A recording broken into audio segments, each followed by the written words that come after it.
President Trump is pushing back against the European Union as it refuses to comply with his trade demands.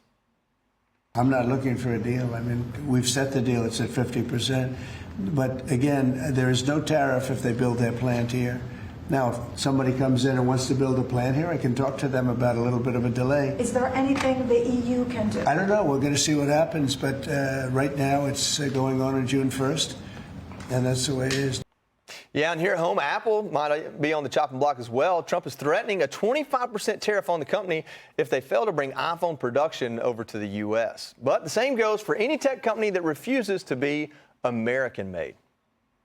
Mr. President, on Apple, you said this morning that if they don't make their iPhones in the U.S., you're going to hit them with a 25% tariff. Right. Do you have the power to tariff one single company? And why would you want to hurt an American company in that way? It would be more. It would be also Samsung and anybody that makes that product. Otherwise, it wouldn't be fair.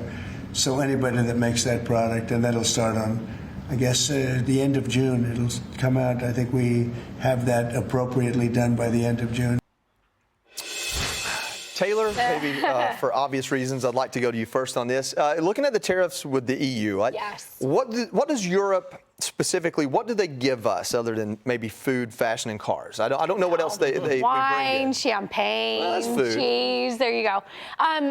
My bold statement, this is why I think Europe is slowly in decline and the U.S. is still going to be the #1 power decades from now, because the EU has 27 nations. So we had reports that Germany wanted to do a trade deal with the U.S., but they can't because the negotiations are led out of Brussels, which heads up the EU. So when you have 27 different countries with 27 different goals, products, ideas, they can't figure out how to negotiate, and they are in, really slow moving and more of a socialist country. So it just doesn't work.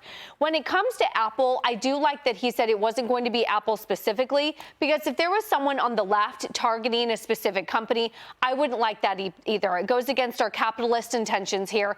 If you want to tariff a sector, a 10%, a 20%, that's fine, but don't target a single company, because look, money will go where it's treated best. If you get a 15% corporate tax rate in our big, beautiful bill, money will come here because it is treated the best here. Let's incentivize. Alicia, that's a great point she brings up. The big, beautiful bill just passed. So we have all these tax breaks coming, and he's talking about tariffs.